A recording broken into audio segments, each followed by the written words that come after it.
हार्दिक आभार व्यक्त करता हूं कि आप सब लोग इतनी बड़ी मात्रा में हमसे मिलने आए हैं। माता पिता हमारे कमजोर थे, वो नेम प्लेट उनकी हटाने की हिम्मत नहीं पड़ रही थी, लेकिन जब बच्चे मजबूत हो गए तो उनकी क्या ड्यूटी है? उस नेम प्लेट को उठा के फेंके कि नहीं फेंके, या वही गुलामी वाला नेम प्लेट कंटिन्यू करे? कोई बदमाश आके आपके घर की नेम प्लेट बदल गया तो आपका क्या कर्तव्य है? उस पुरानी नेम प्लेट को हटाओ, नया नेम प्लेट लगाओ। होना चाहिए नहीं होना चाहिए? यह दुर्भाग्य की बात है कि सामान्य जन को यह पता ही नहीं कि हमारे संविधान निर्माता चाहते क्या थे। भारत का जो ओरिजिनल संविधान, उस पे राम दरबार था, और संविधान सभा की पूरी आप डिबेट पढ़ें तो पता चलता है कि संविधान निर्माताओं की मंशा भारत में राम राज्य स्थापित करने की थी। क्या स्थापित करने की थी? हो गया? कितने % हुआ? नाई बहुत अच्छा हो, लेकिन अगर उसकी कैंची खराब हो, उस तरह खराब हो, अच्छा बाल कटेगा क्या? जोर से बोलिए, इतना तेज बोलिए कि यहां तक आवाज आए। मिस्त्री अच्छा हो, उसकी कन्नी बसुली खराब हो, अच्छी दीवार, अच्छा घर बन सकता है क्या? मैकेनिक अच्छा हो, उसकी रिंच और उसकी हथौड़ी और उसके टूल खराब हो, अच्छी वो गाड़ी ठीक कर सकता है क्या? डॉक्टर अच्छा हो, उसके ऑपरेशन थिएटर का सामान खराब हो, ऑपरेशन सफल हो सकता है क्या?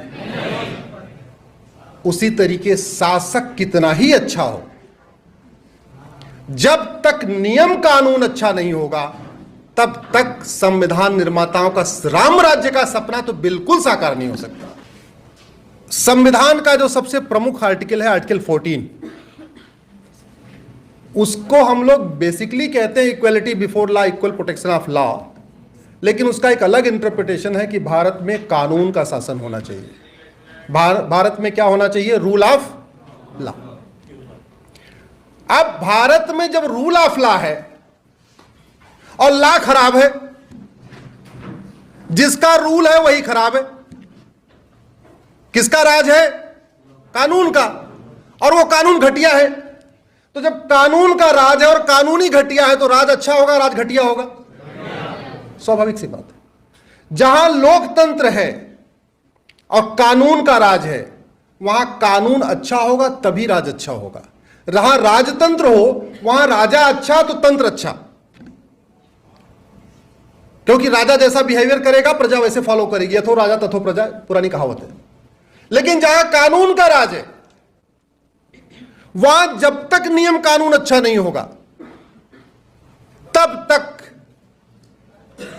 न भ्रष्टाचार कम होगा, न अपराध कम होगा, न घूसखोरी कम होगी, न जमाखोरी कम होगी, न मिलावटखोरी कम होगी, न कालाबाजारी कम होगी, न नशा तस्करी कम होगी, न मानव तस्करी कम होगी, न नक्सलवाद कम होगा, न माओवाद कम होगा, न कट्टरवाद कम होगा, न जिहाद कम होगा, न मजहबी उन्माद कम होगा, न धर्मांतरण, कुछ भी कम नहीं होगा।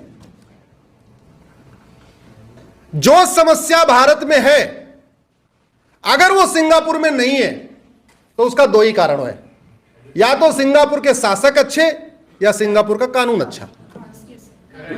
अगर जो प्रॉब्लम भारत में है अगर वो दुबई में नहीं है तो या तो दुबई के शेख अच्छे या तो दुबई का नियम कानून अच्छा। जो प्रॉब्लम भारत में है अगर अमेरिका में नहीं है या चाइना में नहीं है तो अंतर किसका है? शासक का अंतर नहीं है, कानून का अंतर है। दुर्भाग्यवश हमने 125 बार इस संविधान को बदल दिया, 5 बार सुप्रीम कोर्ट का फैसला भी पलट दिया, लेकिन संविधान की मंशा के अनुसार, संविधान निर्माताओं की मंशा के अनुसार न तो संविधान को लागू किया और न तो 100% संविधान लागू किया। 20% संविधान को तो टच नहीं किया।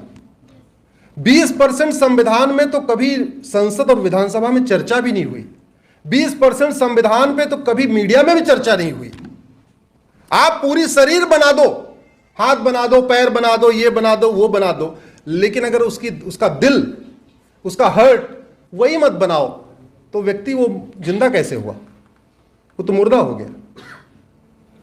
और 1-1 लाख करोड़ रुपए खर्च करके हाईवे बनाए गए, 50-50 हजार करोड़ रुपए खर्च करके एयरपोर्ट बनाए गए, पता नहीं क्या क्या बनाया गया। लेकिन कभी हमने कानून हमारा अच्छा हो, वर्ल्ड क्लास हमारा कानून हो, वर्ल्ड क्लास हाईवे बनाया, वर्ल्ड क्लास एयरपोर्ट बनाया, वर्ल्ड क्लास रेलवे स्टेशन बनाया, बहुत सारी चीजें वर्ल्ड क्लास बनाया, कभी सिंगापुर को टक्कर दिया, कभी जापान को टक्कर दिया, कभी इसको टक्कर दिया। लेकिन जहां जहां खर्च होना था हजारों करोड़ का, वहां वहां हमने दुनिया को टक्कर दिया। लेकिन जो काम फ्री में हो सकता था, हमने वहां दुनिया को टक्कर नहीं दिया। क्यों क्यों नहीं दिया? क्योंकि डेमोक्रेसी में डिमांड और सप्लाई होती है। जैसी आप डिमांड करेंगे वैसी सप्लाई होगी। जनता सड़क पे चल के खुश है, हाईवे पे चल के खुश है, भले ही उसकी जेब कटती रहे, भले ही उसकी चेन स्नेचिंग होती रहे, भले उसके घर में मर्डर होता रहे, भले उसकी जगह पे कब्जा होता रहे, भले उसको कोर्ट में तारीख पे तारीख जाना पड़े,